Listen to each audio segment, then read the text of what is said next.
Good morning everyone. आज हम लोग बीएससी थर्ड ईयर फिजिक्स के सिलेबस की बात करने जा रहे हैं। ये सिलेबस आपके बीएससी फर्स्ट पेपर का फर्स्ट यूनिट रहेगी, ठीक है ना। और आप लोग को पता होगा कि किसी भी बुक की रीड करने से पहले आपको उसका सिलेबस अच्छे तरीके से पता होना चाहिए। जब आपको उस बुक का सिलेबस ज़्यादा अच्छे तरीके से पता होता है तो आप उसको ज़्यादा अच्छे तरीके से रीड कर पाते हो और ज़्यादा अच्छे तरीके से आपको समझ आता है। उसकी जब आपको बेसिक्स क्लियर रहती है तो आप आगे उतने ही बेहतरीन तरीके से पढ़ पाते हो।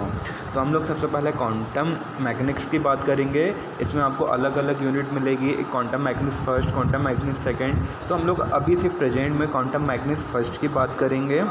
सबसे पहले आपको ये पता होना चाहिए कि क्वांटम मैकेनिक्स फर्स्ट जो होती है वो किसकी होती है, मतलब होता क्या है। तो क्या हुआ कि सबसे पहले जब देखा गया है कि जो हमारे ग्रह है, उपग्रह है, धूमकेतु है, इनकी जो स्पीड वगैरह है, हम लोग कैसे इनकी स्पीड को मेंटेनेंस करते थे। कहीं ना कहीं हम इनको जो आपकी चिरसम्मत यांत्रिकी होती है उससे हम लोग क्या करते थे, इसको रीड कर लिया करते थे या इसके मैथमेटिकल प्रोसेस निकाल लिया करते थे। दूसरा होता है प्रकाश का परावर्तन, अपवर्तन, व्यतिकरण। इन चीज़ों को भी हम क्या कर लिया करते थे, मेजर कर लिया करते थे, है ना।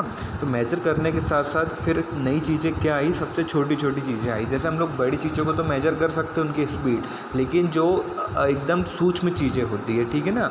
सूक्ष्म मतलब एकदम पाल से भी छोटी चीज़ें जो कणों के अंदर चल रही है। एक पत्थर बहुत सारे कणों से मिलकर बना होता है, तो इन कणों की जो स्पीडें होती हैं, ठीक है ना। जब हम किसी आयरन को हम गर्म करते हैं तो उसके अंदर जो स्पीड जो पार्टिकल की जो स्पीड होती है उसको फाइंड आउट करने के लिए हम क्वांटम मैकेनिक्स का यूज़ करते हैं, ठीक है। तो सबसे पहले हम लोग बात करते हैं इसके फर्स्ट चैप्टर की, प्रकाश विद्युत प्रभाव, ठीक है ना। प्रकाश विद्युत प्रभाव क्या होता है, तो प्रकाश विद्युत प्रभाव क्या होता है। प्रकाश विद्युत प्रभाव वो सबसे पहले जो प्रकाश विद्युत प्रभाव था वो एक वैज्ञानिक थे, हॉलवेक्स करके। तो उन्होंने 1888 में ये घटना को, इवेंट को बताया था और जिसका नाम दिया ने फोटो इलेक्ट्रिक इफेक्ट। तो आपको नाम से क्लियर होगा प्रकाश विद्युत प्रभाव।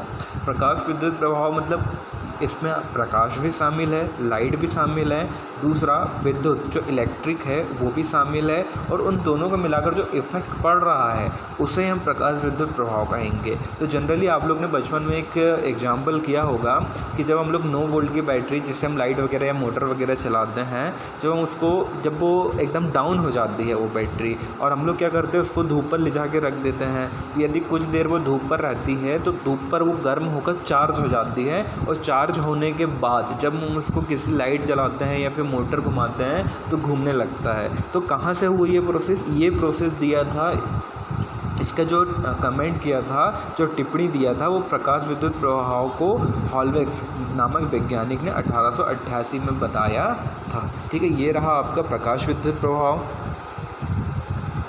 अब दूसरा है आपका कृष्णपिंड विकिरण।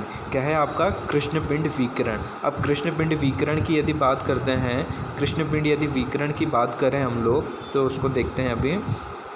अब कृष्णपिंड विकिरण क्या होता है, तो आपको ये अच्छे से पता है कि कोई भी ब्लैक चीज़ ऊष्मा की सबसे ज़्यादा अवशोषित होती है, ठीक है ना।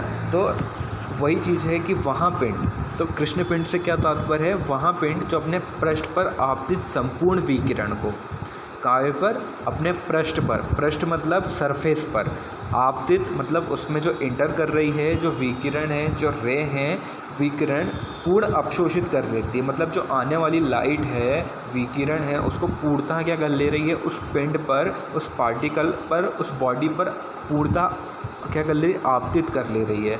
उसे क्या कहा जाता है, कृष्णपिंड विकिरण कहा जाता है। जब आप इसको नेट पे पढ़ोगे या फिर यूट्यूब वगैरह वीडियो देखोगे तो आपको एक ग्राफ मिलेगा। तो वो ग्राफ आपको ये बताएगा कि किसी पिंड, जैसे कोई हमारे पास ब्लैक कलर की बॉडी है, उसमें जितने हम धीरे धीरे जितने ज़्यादा टेम्परेचर देते जाते हैं उसकी एफिशिएंसी, उसकी एनर्जी उतनी ज़्यादा बढ़ती जाती है और उससे उतनी ज़्यादा ऊर्जा क्या होती जाती है, निकलती चली जाती है।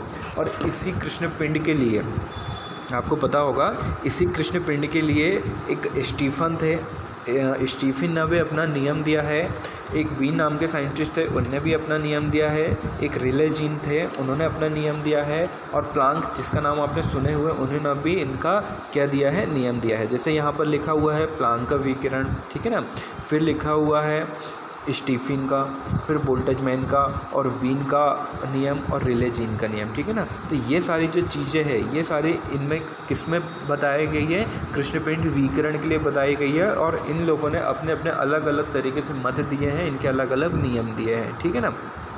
जब आप इनको डिटेल्स में पढ़ोगे तो आपको ज़्यादा अच्छे तरीके से समझ आएगा कि हाँ इन्होंने क्या कहा है, ठीक है ना। तो मैं अभी ज़्यादा उसमें तो बात नहीं करूँगा डिटेल्स में, लेकिन फिर भी मैंने आपको थोड़ा बहुत बता दिया है।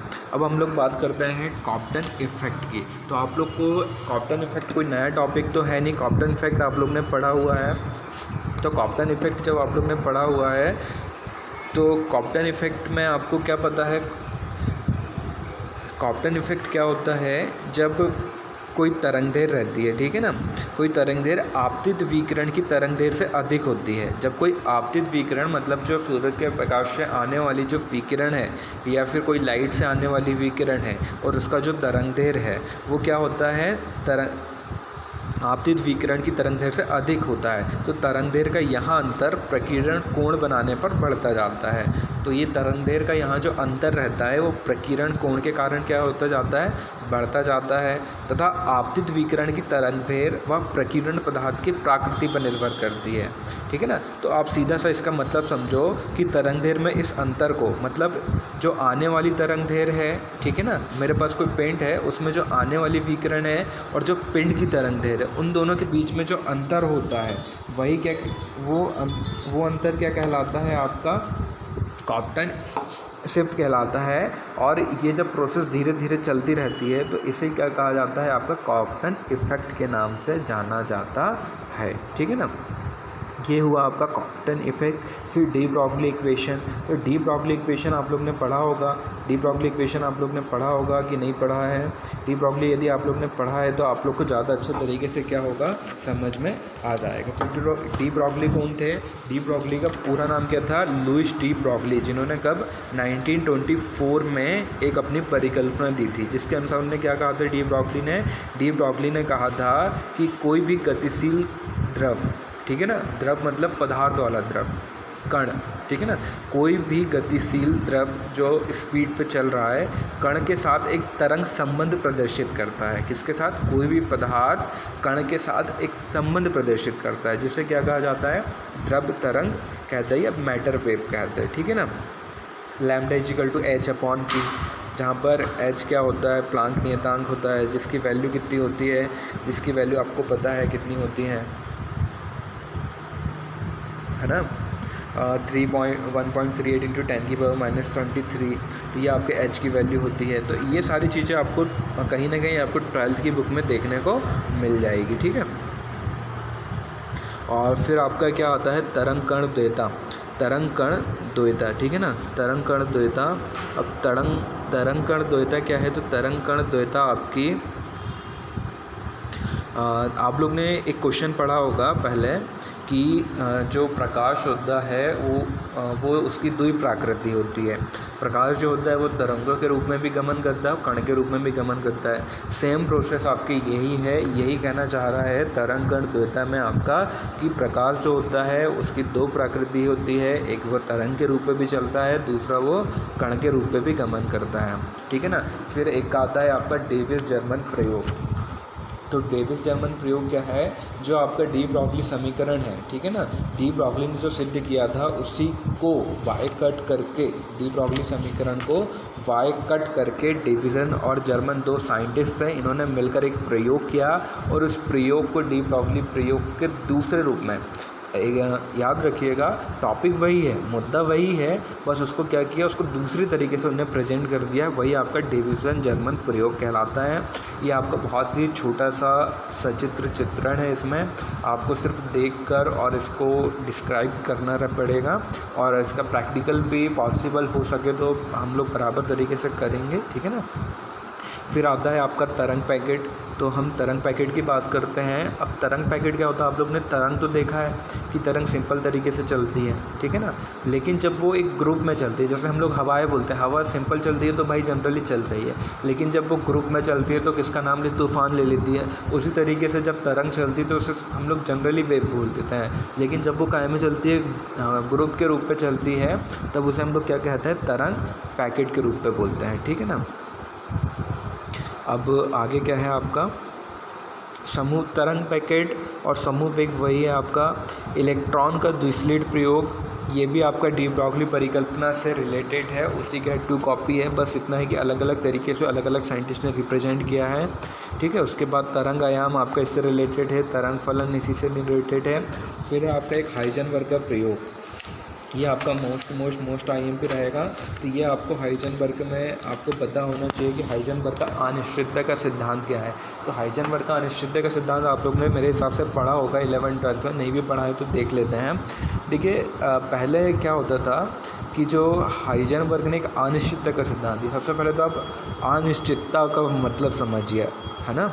अनिश्चितता मतलब जो निश्चित नहीं है, अनिश्चितता। तो इन्होंने क्या बताया, बड़े बड़े साइंटिस्टों ने ये तो बता दिया कि हाँ हम लोग ग्रह की स्पीड नाप सकते हैं, जो हेली धूमकेतु उसकी स्पीड नाप सकते हैं, बड़ी बड़ी चीज़ों की गाड़ी यदि चल रही है तो उसकी स्पीड नाप सकते हैं, काफ़ी चीज़ों की हम लोग स्पीड नाप सकते हैं। लेकिन जो मान के चलो आपके यहाँ जो रोटी बनाने का तवा होता है वो यदि नीचे रखा हुआ है, ठीक है ना, तो वो क्या होता है, वो आयरन को गर्म करता है।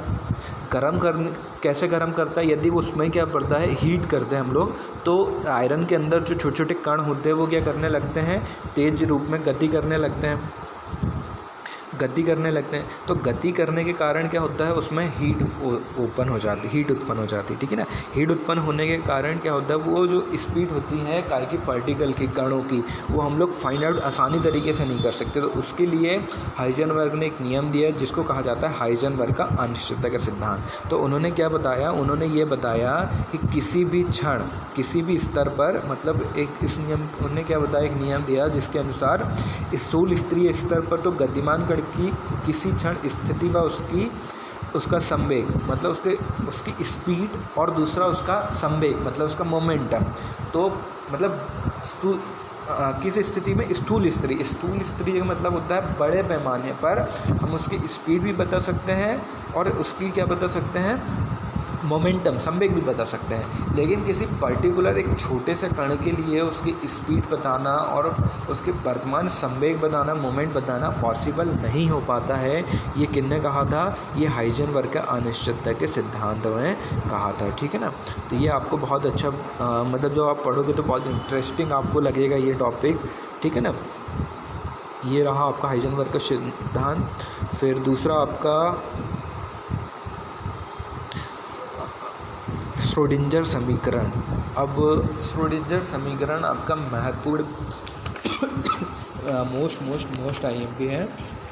अब श्रोडिंगर समीकरण आप लोग जब पढ़ोगे तो आपको ज़्यादा अच्छे तरीके से समझ में आएगा। इसमें आपको क्या होता है कि 2 इक्वेशन मिलती है, ठीक है ना, और दोनों इक्वेशन ही मोस्ट IMP होती है। फर्स्ट टाइम इंडिपेंडेंट रहती है और दूसरी टाइम डिपेंडेंट रहती है, ठीक है ना। 2 इक्वेशन रहती है, दोनों बड़ी रहती है और दोनों को सॉल्व करना होता है जब आप।